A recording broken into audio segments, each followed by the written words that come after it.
नठे दूर अंधेरा जेड़ा पीवे नशा रूहानी नवी हयाती पावे।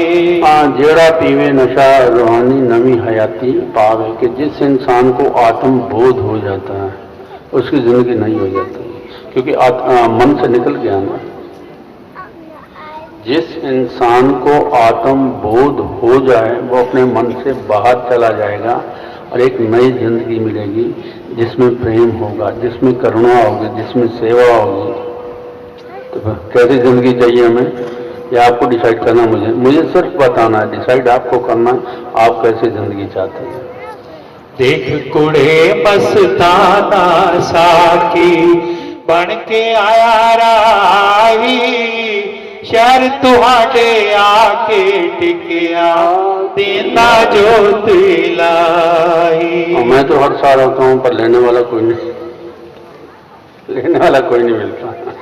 चलो आपकी मर्जी है, मेरा काम है वो मैं कर रहा हूँ। हो सकता है शायद कभी समझ आ जाए किसी को। देख कुड़े मस्ताना राही 2-4 दिन के लिए ही आता हूँ, क्योंकि मुझे पता है कि इसके घर आगे मुझे भी प्रोग्राम नहीं मिलेगा, कोई लेने वाला ही कोई नहीं। चलो एनीवे, कम से कम सुनने तो आ जाते हैं। देख कुड़े मस्ताना साकी बन के आया राही शहर तुहाडे आके टिकिया देता जोत लाई। अटकन भटकन परे हटा के भरम भुलेखे तोड़े। हम भरम भुलेखे में रहते हैं। जैसे मैं पूछूं कि तुम कौन हो तो हम कहेंगे कि मैं आदमी हूँ, औरत हूँ। फिर पूछूंगा तुम कौन हो, कह मैं मुंबई का रहने वाला हूँ, मैं पुणे का रहने वाला हूँ। पर ये कोई नहीं कहेगा कि मैं आत्मा, कोई भी नहीं कहेगा। भूल में ही है ना, असल तो हमारा आत्मा है ना, असल हमारा जो वो परमात्मा ही है, और हम भूले हुए हैं। उसी को ही याद करना है, उसी की ही पहचान करनी है अगर जिंदगी में आनंद लेना, सुख लेना, खुशी लेनी है। अटकन भटकन परे हटा के भरम भुलेखे तोड़े नजरी नजर मिला के बीरा कट देवे जम खाई। ए मस्ताना मोतत पेचो मस्ती दे विच आया दुनिया दी भलाई खातिर मस्ती फेर ले आया। समझ आ रही होगी कि बात के दुनिया दी भलाई खातिर महापुरुष दुनिया में क्यों आते हैं? उनका कोई काम नहीं होता, सिर्फ दुनिया के भले के लिए आते हैं। बुद्ध आए, बाद में उनके नाम पे मंदिर बने। बुद्ध ने कोई मंदिर नहीं बनाया, कोई घर नहीं बनाया उसने। कबीर ने कोई घर नहीं बनाया, आज जगह जगह उसके घर है। हम लोग पीछे बना लेते हैं, तो वो नहीं कहते कि मेरा ये बनाओ वो बनाओ या ऐसे मेरी पूजा करो। वो कहता नहीं, खुद को जानो, सेल्फ को जानो, आत्म को जानो। देखो कबीर साहब कितनी प्यारी बात कहते हैं, आत्म को जानने के लिए साधो जल में मीन प्यासी मोहे सुन सुन आवे हासी आत्म ज्ञान बिना नर भटके कोई मथुरा। तो हमारी भटकना, हमारा भुलेखा, हमारी दौड़ को रोकने के लिए वो कहते एक ही तरीका है कि अपने आत्म को पहचान लो, बाकी कुछ करने की जरूरत नहीं रहती। तो जब भी महापुरुष हैं दुनिया के भले के लिए आते हैं, उनका उद्धार करने के लिए आते हैं। ए मस्ताना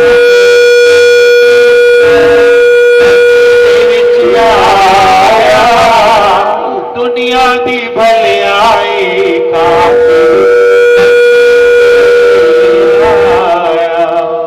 प्रेम धर्म दा होका दे के घर घर ज्योति जगावे जिसने गल पछाणी बीरा उसने लाभ उठाया। तो ये जो बात समझ में बड़ी मुश्किल से आती है। अभी मेरे पास कुछ लोग आए हुए थे ऑस्ट्रेलिया से, मुझे 6-7 साल हो गए जाते हुए। तो इस दफा पहली दफा उन्होंने एडमिट किया कि हमें जी इस बार आपकी बात समझ आई है। मैंने कहा पहले 6 साल मेरे ऐसे ही गए कि तुम्हें आज समझ आई है। पर ये उनका कसूर नहीं, क्योंकि हमारी बैकग्राउंड कुछ और है,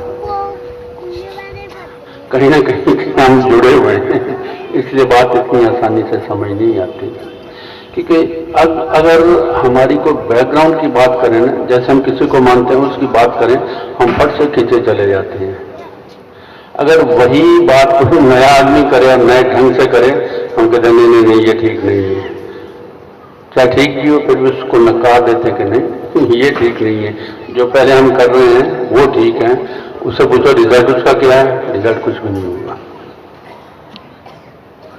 तो ये इंसान की फितरत है कि हम पुरानी बातों से जुड़े रहना चाहते हैं।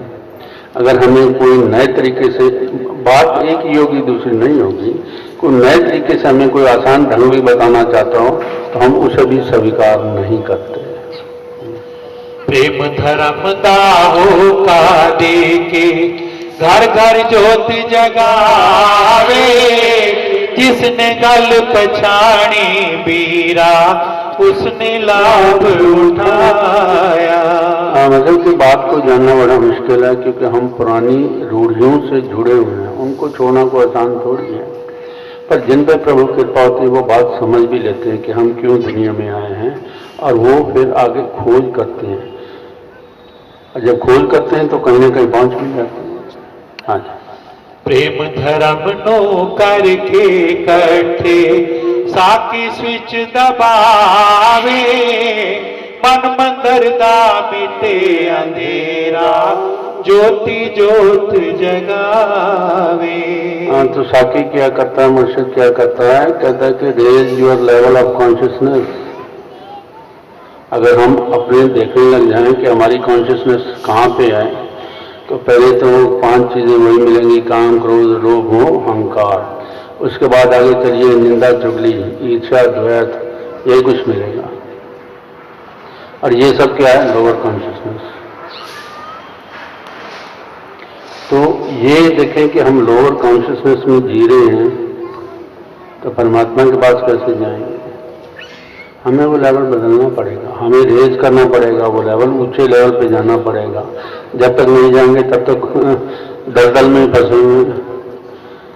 दलदल से निकलने के लिए जब तक आप ऊंचे नहीं उठोगे, इसकी और मिसाल दे देता हूँ, आसानी से समझ आ जाएगी। सागर कितना बड़ा है, लेकिन इसका पानी पीने लायक नहीं है। थोड़ा पानी है बम्बई में, इतना पानी है, लेकिन पी सकते हो क्योंकि खा रहा है। तो इसको आप ये समझ लो कि this is the lower level of consciousness. कोई नहीं पीने को तैयार होगा। आप कहो जितने पैसे ले लो पानी पी लो, कहूँगा नहीं नहीं भैया मेरे से नहीं पिया जाएगा। अब इसको जैसे हम लेवल को रेज करते हैं, पानी ऊपर उठता है, बादल बनता है और पहाड़ों में जाके गिरता है, फिर वो पानी पीने के काबिल हो जाता है। नदियों से वही पानी आ रहा है जो हम पीते हैं। यहाँ पवई लेक का पानी कहाँ से आया, बादल उड़े, बादलों से फिर बरसात हुई, पवई लेक बन गई। अब पवई लेक का पानी का पी लो, क्या मना करोगे कि हम नहीं पीते, वही पी रहे हैं हम। अब क्यों पी रहे हैं, पानी तो वही है, लेकिन लेवल ऑफ कॉन्शियसनेस चेंज है। पानी वही है लेकिन लेवल ऑफ कॉन्शियसनेस चेंज हो गई कि पहले घटिया लेवल पर बैठे थे, अब क्या है ऊपर चले गए। हम उस जगह पे आ गए जहाँ के पानी बिल्कुल अमृत तुल्य हो गया। इसी तरह जब हम लोअर लेवल ऑफ कॉन्शियसनेस से ऊपर की ओर चलते हैं तो ये जितनी भी डस्ट है, जैसे मैंने भाई काम क्रोध वगैरह, ये डस्ट है, ये नीचे बैठ जाती है और हम ऊपर प्रेम की ओर चलते हैं, परमात्मा की ओर चलते हैं।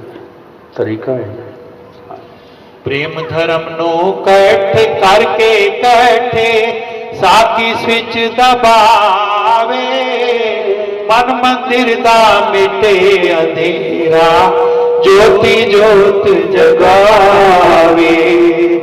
ऐसी ज्योत जगे निज अंदर हरदम मस्ती रहती, सूली उत्ते चढ़े प्रेमी फिर भी ना घबरावे। तो जो इंसान जाग जाता है वो कहता है कि मैं शरीर नहीं, मैं मन नहीं, मैं आत्मा। आत्मा तो मरती नहीं। सबसे बड़ा डर हमें मौत का है।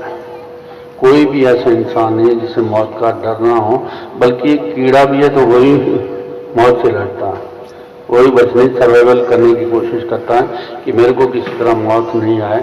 उसकी वजह क्या है कि हमारे भीतर जो डर बैठा हुआ है, तो ये डर कैसे निकलेगा?